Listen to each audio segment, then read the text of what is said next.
Então vamos lá, pessoal, voltando agora com mais dicas. Vamos começar a dica 13, que, como eu falei no bloco anterior, fala sobre Ministério Público. Então nós temos uma regra importante aqui no CPC a ser lembrada sobre a atuação do Ministério Público, que é a regra que consta no artigo 84 do CPC. Olha o que acontece. Existem algumas situações de intervenção obrigatória do Ministério Público.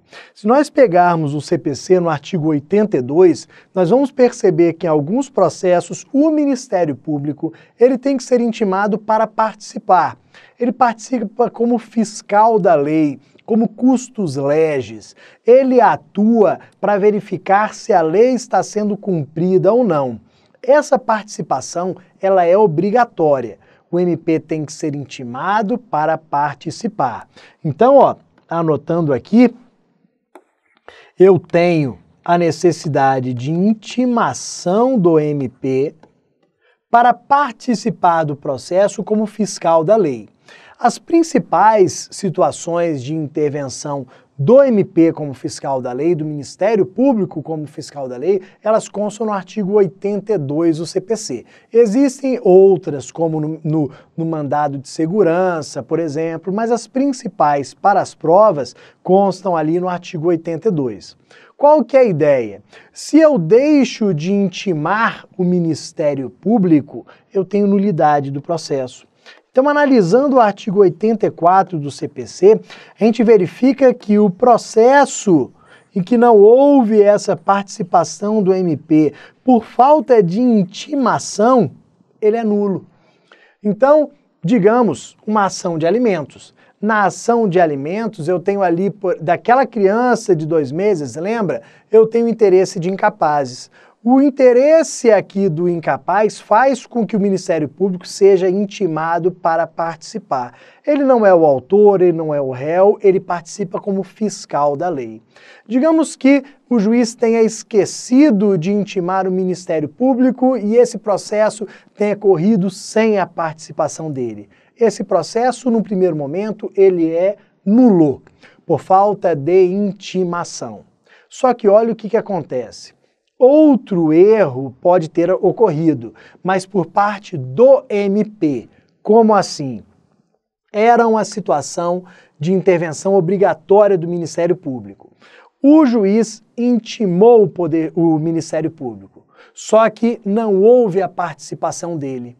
Apesar do Poder Judiciário ter intimado o Ministério Público para participar, o Ministério Público não participou. Por qualquer motivo, não participou. Eu vou falar que esse processo é nulo? Não. Porque a nulidade surge da falta de intimação. MP foi intimado. Não participou, mas foi intimado. Então, eu não tenho essa nulidade. Ok, pessoal? Tomem cuidado com esse tópico aqui. Agora, já partindo para a dica 14, que nós vamos falar sobre o juiz. Vamos destacar nessa dica e nas demais alguns pontos relacionados à atuação do juiz. A primeira situação é de um princípio, que eu coloquei para vocês aqui o nome, o princípio da indeclinabilidade, que consta no artigo 126, 126 do CPC. Esse dispositivo ele é fácil de ser entendido e está sempre sendo lembrado pelas bancas examinadoras. Qual que é a ideia do princípio da indeclinabilidade? Vejam, o Poder Judiciário, uma vez provocado, aí vamos relembrar, provocado como? Por meio do exercício do direito de ação. Então, o Poder Judiciário, uma vez provocado por meio do direito de ação, ele não pode deixar de julgar.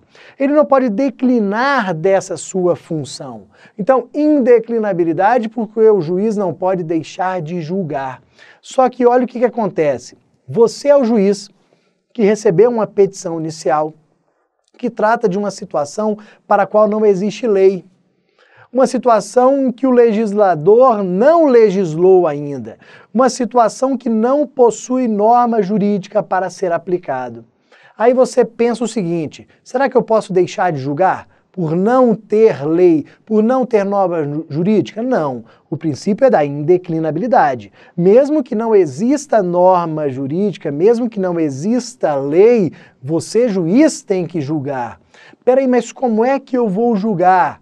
Você vai aplicar a analogia.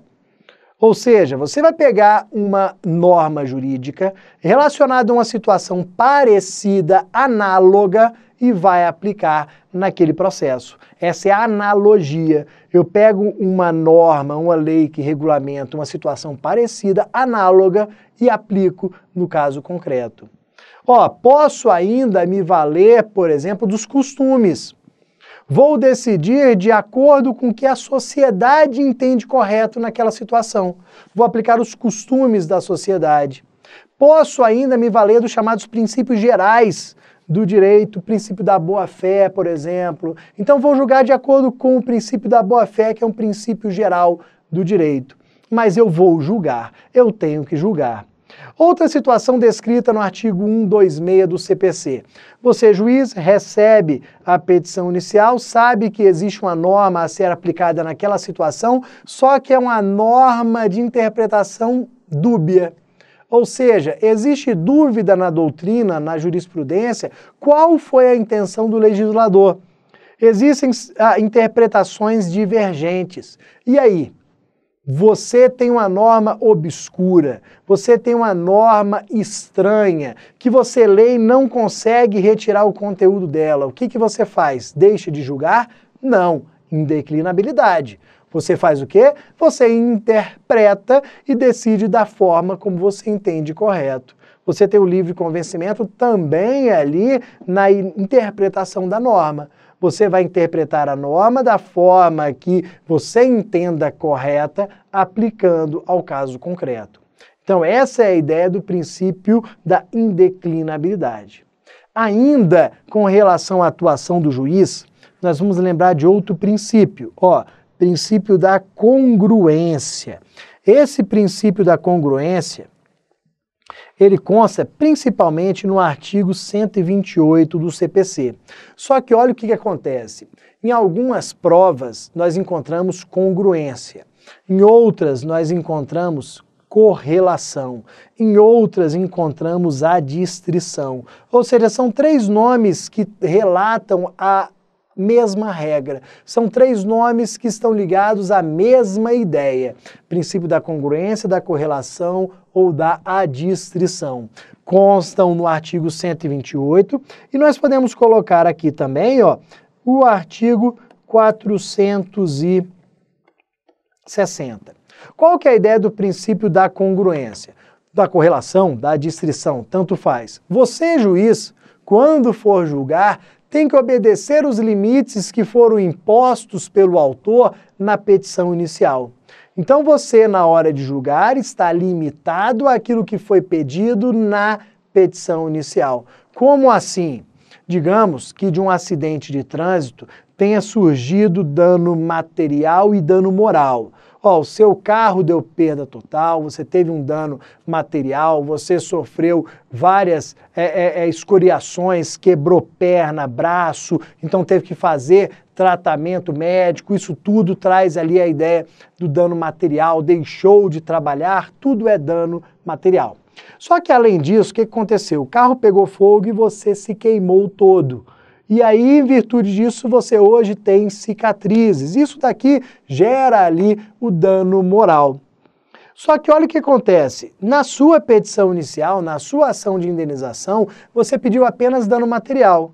Então, olha o pedido que consta na petição inicial. Quero a condenação do réu ao pagamento de danos materiais no valor de 50 mil reais.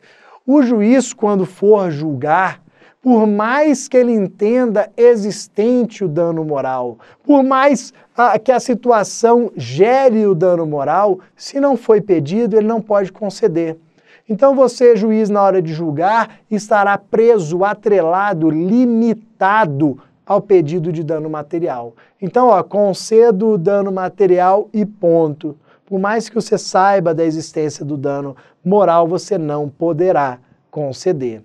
Por outro lado, o pedido do autor foi de dano material em R$50 mil. Por mais que você perceba que o dano foi muito maior, de 150 mil, como o pedido está limitado a 50 mil, o máximo que você vai poder conceder é o dano material de R$50 mil. Então você está limitado, você está preso. Se você foge a esse princípio, se você analisa o que não foi pedido, se você deixa de analisar também algo que foi pedido, você incorre nas seguintes situações. Você pode vir a proferir uma decisão extra petita, ultra petita ou citra petita. Citra petita, que também é infra petita. Se você, juiz, desrespeita o princípio da congruência, da correlação, da distrição, você pode vir a proferir uma dessas decisões aqui: extra petita, ultra petita e citra ou infrapetita. São decisões que possuem vícios que vão ser corrigidos ali pelo tribunal em eventual recurso. A decisão extrapetita é aquela que concede algo fora do pedido, algo que não foi pedido. Tem dano moral no pedido? Não. Então, se você conceder, você concede fora do pedido, é uma decisão extrapetita. A ultrapetita é aquela que vai além. A gente pode lembrar de quantidade. Ó, você pediu R$50 mil e o juiz concedeu R$100 mil. Opa, está além do que foi pedido. A citra ou infrapetita, ela é uma decisão omissa. É a decisão que deixa de analisar alguns dos pedidos. Então, digamos que na petição inicial você tenha na parte de pedidos feito quase o alfabeto, né? Pedido A, B, C, D, F, G, H, ou pedidos 1, 2, 3, 4, 5, 6, 7, 8, e o juiz tem esquecido de analisar um desses pedidos. Eu tenho uma omissão, a decisão é omissa, ela é infra ou citra petita. Ok, pessoal? Seguindo aqui, ainda falando sobre o juiz, dica 16 vai falar sobre os atos judiciais. Quais são os atos que podem ser proferidos pelo juiz aqui, que podem ser realizados, melhor dizendo, pelo juiz. Aqui, ó, nós vamos pegar artigos 162 e 163.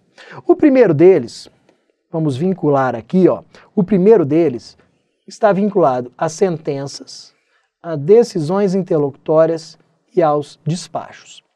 O artigo 163 está vinculado aos acórdãos. Então vamos lá, ó. Lendo o artigo 162, o parágrafo 1º, nós vamos ver o conceito de sentença. Se você pegar aí o 162, o parágrafo 1º, você vai ver o que é a sentença. A sentença é o ato que implica uma das situações dos artigos 267 e 269 do CPC. Então vamos entender isso daqui.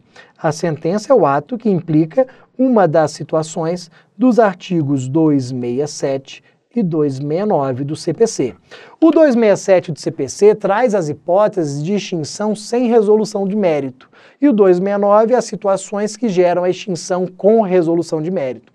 Então, quando o juiz profere uma sentença, ele está extinguindo o processo com resolução de mérito, está extinguindo o processo sem resolução de mérito. Então, essa daqui é a ideia que a gente passa pela sentença. Vejam que a sentença é aquela que julga o pedido, decide o mérito, ou então, por algum vício, algum problema, extingue o processo sem a resolução dele. Mas vejam que é uma decisão, entre aspas, final, uma decisão que termina com todo o procedimento. Por outro lado, nós temos as decisões interlocutórias. Lendo aí o parágrafo 2º do artigo 162, nós vamos perceber que a interlocutória é uma decisão que resolve, que decide questão incidente. E vejam que essa expressão, questão incidente, é a expressão-chave para a decisão interlocutória. A decisão interlocutória é aquela que decide situações no curso do processo. Ela não é a decisão mais esperada, a mais importante, a mais aguardada. Não, essa é a sentença. Todo mundo fica esperando a sentença para saber se ganhou ou se perdeu. A decisão interlocutória, ela decide questões no curso do processo. Ou seja, questões incidentais, questões incidentes que surgem e devem ser analisadas. Olha um exemplo típico quando o autor pede liminar. Vou pedir liminar para que o juiz, já no início do processo, determine a retirada do meu nome do SPC. Então, o que eu faço? Eu requeiro a liminar e o juiz analisa, defiro ou indefiro. Deferindo ou indeferindo, ele vai proferir uma decisão interlocutória. Porque pensem o seguinte, o processo terminou? Não. Mesmo que o juiz determine a retirada do meu nome do SPC, essa vai ser uma decisão interlocutória provisória. O processo vai continuar para saber se realmente a minha inscrição no SPC foi devida ou indevida. Ele decide uma questão no curso do processo que não extingue o processo como um todo. Por isso que se fala apenas num incidente. E os despachos? Lendo o parágrafo 3º do artigo 162, nós vamos perceber os despachos. O que são os despachos? Lembra de princípio da inércia? O que vocês lembram do princípio da inércia? Que o Estado tem que ser provocado e, uma vez provocado, ele desenvolve os atos processuais por ele mesmo. O processo começa por iniciativa da parte, mas se desenvolve por impulso oficial. Então você exerceu o direito de ação, retirou o Estado da inércia. O Estado, por ele mesmo, por impulso oficial, vai determinar a realização de audiência, vai, se for o caso, nomear o perito que vai realizar a perícia. Vejam que a gente não precisa ficar requerendo ao juiz marque audiência, nomeie perito, intime a outra parte. Não, tudo isso o juiz faz de ofício, por impulso oficial. E olha o que acontece. Ao determinar a realização de audiência, ao determinar a citação do réu, ao determinar a intimação de uma das partes, ao determinar a intimação do perito para devolver o processo com o laudo pericial, ele não está decidindo nada. Ele está realizando pequenos atos de movimentação do processo. Esses pequenos atos de movimentação do processo, eles são chamados de despachos. O despacho nada decide. O despacho não gera prejuízo para ninguém. O despacho só movimenta o processo. Então ele não decide nada, ele não gera prejuízo para ninguém. O despacho não tem forma determinada. O despacho, por não gerar prejuízo, não pode ser objeto de recurso. Ninguém pode recorrer de um despacho. Então, tudo isso são características desse despacho, desse pequeno ato que determina a movimentação do processo. Eu vou anotar aqui para vocês, o artigo 504. O artigo 504 do CPC, que está totalmente relacionado aos despachos, que vai ser novamente lembrado lá na frente, quando falarmos de recursos. Esse dispositivo, ele cai bastante nas nossas provas. Ele diz que de despacho não cabe recurso. Por que não cabe recurso de despacho? Porque ele não decide nada, porque não gera prejuízo a ninguém. Vem lá o despacho do juiz, intime-se o perito para devolver o processo. Está gerando prejuízo para quem? Para ninguém. Então não cabe recurso do mesmo. Em relação à forma, deixa eu dar um exemplo aqui. Eu falei que o despacho ele não tem forma determinada. Então, você pode encontrar numa folha lá do processo escrito o seguinte. Aí, aqui, Vitória, Espírito Santo, minha cidade, assinatura do juiz. Então você encontrou um I, tracinho C, Vitória, Espírito Santo, assinatura do juiz, você não entendeu nada. Isso é um despacho. O que está falando? Intime-se. Para não escrever intime-se, I, tracinho C, intime-se.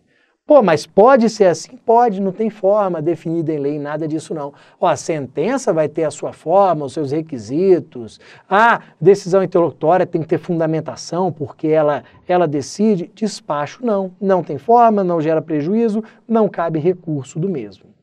Seguindo, galera, ó, para os acórdãos. Os acórdãos, nós temos aqui, ó, nós temos os acórdãos vinculados ao artigo 163 do CPC. Falou em acórdão, você vai lembrar de quem? Tribunal. O tribunal julga, regra geral, por meio de acórdão. Por quê? O tribunal, ele julga, regra geral, de forma colegiada. O julgamento dos tribunais é de forma colegiada. Vamos dar um exemplo bem simples disso daqui, ó. Você ajuizou uma ação de indenização e o juiz julgou improcedente, proferiu a sentença de improcedência. Quantos juízes assinaram ali a sentença? Um só juiz proferiu a sentença. Como foi a sentença de improcedência, você ficou revoltado, puto da vida, você fez o quê? Vamos interpor recurso. Esse recurso vai ser julgado lá pelo TJ, por exemplo. Se fosse na esfera trabalhista por um TRT, tudo igualzinho. Vem lá para um TJ, se fosse na esfera federal para um TRF. Olha o que acontece, esse recurso, chegando no TJ, ele vai ser julgado por um colegiado. Nós teremos pelo menos aqui, ó, 3 desembargadores julgando. Os 3 desembargadores vão analisar se eu tenho ou não razão no meu recurso. Se aquela sentença que negou os meus pedidos, ela deve ser alterada ou não. Então, ó, o colegiado. Quando o colegiado julga, ele profere um acórdão. Então, ó, o colegiado, os 3 desembargadores, aquela turma do Tribunal de Justiça chegou à conclusão que eu não tenho direito no meu recurso. Vão proferir um acórdão negando o meu recurso. Vão proferir um acórdão concedendo o pedido formulado no recurso. Essa é a regra geral dos tribunais. Lá na frente a gente vai ver uma situação excepcional, mas que não cabe aqui. Regra geral não cabe nesse momento. Regra geral, decisão de tribunal é decisão colegiada por meio de acórdão. Ok, galera? Tranquilo? Então, ó, seguindo para a dica 17, nós já vamos começar a falar de prazos. Vamos trazer algumas classificações de prazos, algumas classificações importantes. Os prazos processuais, ou seja, o tempo que as partes possuem para a prática dos atos, o tempo que o juiz e o MP possuem para a prática dos atos, podem ser classificados de várias formas. Então eu posso dizer que os prazos, numa primeira classificação, eles são legais, judiciais e convencionais. Essa vai ser a nossa primeira classificação. E aqui, ó, vou anotar artigo 177 e artigo 185 do CPC. Regra geral, o prazo é definido por quem? Pela lei. Então, regra geral, a lei diz qual é o prazo a ser cumprido. Então, o recurso deve ser interposto no prazo de 15 dias. A lei definiu, eu tenho um prazo legal, essa é a regra geral. Só que em algumas situações, a lei deixa para que o juiz, no caso concreto, defina o prazo. Nós estudamos aqui aquele prazo do artigo 13, o tal do prazo razoável. Ó, é um prazo judicial. O juiz, no caso concreto, vai definir qual é o prazo. Só que o prazo também, ele pode ser convencional, ele pode ser criado por convenção das partes. Existe um prazo convencional importante, que é o prazo de suspensão do processo, prazo de paralisação do processo, que a gente encontra no artigo 265. O 265 do CPC diz que o processo pode ser paralisado, pode sofrer suspensão por convenção das partes, sendo que as partes podem convencionar o prazo dessa suspensão de 1 dia até 6 meses. Então, as partes convencionaram a suspensão do processo por 30 dias, por 60, por 90, até 6 meses. E o que nós temos por último a falar sobre essa classificação? Nós temos que ler esses 2 dispositivos aqui. O artigo 177 começa falando que a lei fixa o prazo, se não fixar, o juiz, no caso concreto, fixa. Então, ó, 177 está ali vinculado aos prazos legais e judiciais. Lei fixa o prazo, se não fixar, o juiz, de acordo com a complexidade da causa, fixa. E o 185? O 185 complementa essa ideia e sempre foi muito cobrado nos concursos. O 185 fala o seguinte, tudo bem, ó, é a lei que fixa o prazo. Se a lei não fixar o prazo, o juiz deve fixar. Mas se o juiz também não fixar, qual prazo eu tenho? Eu fui intimado para juntar aos autos o contrato social da empresa. Aí eu falei, pô, a lei não traz esse prazo. O juiz poderia ter fixado e não fixou. E aí, quantos dias eu tenho para a prática desse ato? O artigo 185 fala que o prazo é de 5 dias. Então, ó, se a lei não fixou o prazo, se o juiz podendo também não fixou, esse prazo será automaticamente de 5 dias. Dei uma grifada, uma destacada nesse artigo 185 do CPC, porque ele é indispensável para as nossas provas. E aí, seguindo nas classificações, agora nós vamos falar dos prazos próprios e dos prazos impróprios. Olha, para facilitar, nós vamos colocar o seguinte, ó, você vai gravar que prazo próprio é o prazo previsto, existente para as partes. Enquanto que os prazos impróprios são os prazos do juiz, do Ministério Público. Por quê? Vamos lá, galera. Digamos que eu tenho um prazo lá previsto na lei para a prática de um recurso, para a interposição de um recurso. Eu tenho 10 dias para a interposição do recurso.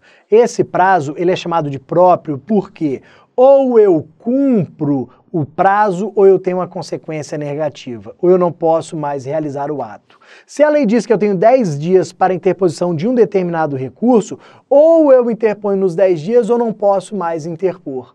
Ou recorro nos 10 dias ou não posso mais recorrer. Por quê? Porque o prazo próprio, ele está ligado à chamada preclusão. O prazo próprio está ligado à preclusão, que é a perda da possibilidade de realização do ato.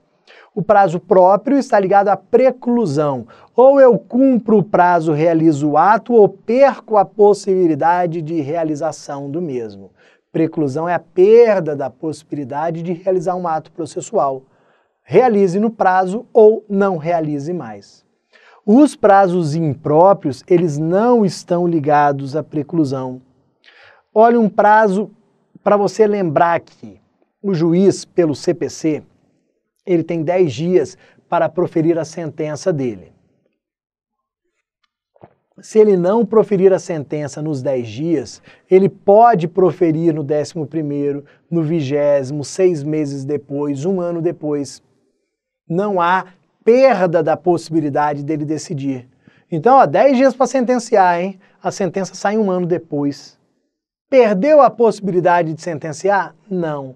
Então, prazo impróprio não gera preclusão. Tome cuidado que em concurso recente, o CESP trouxe uma situação dessa daqui, falando que tanto os prazos próprios quanto os impróprios estão ligados à preclusão. Não, nada disso. Só prazo próprio que eu ligo à preclusão. E aí, por fim, em relação às classificações, nós temos prazos dilatórios e prazos peremptórios. Prazos dilatórios e prazos peremptórios. Aqui, galera, a gente pode pegar os artigos 182, 181 e 182 do CPC. Prazo dilatório é aquele que pode ser modificado pelas partes. O prazo dilatório é aquele que pode ser modificado por convenção das partes. O prazo peremptório é o que não pode ser modificado, nem que todo mundo aceite. Prazo dilatório pode sofrer modificação. Prazo peremptório não pode sofrer a modificação. Isso fica bem claro, galera, com a leitura dos artigos 181 e 182 do CPC. Então, prazo dilatório pode sofrer modificação. Prazo peremptório não pode sofrer essa modificação. Daqui a pouquinho a gente volta com outro vídeo, ainda falando sobre prazos, aqui para falar da chamada preclusão temporal. Então daqui a pouquinho nós voltamos aqui com a nossa dica 18 sobre preclusão temporal, artigo 183 do CPC. Até daqui a pouco.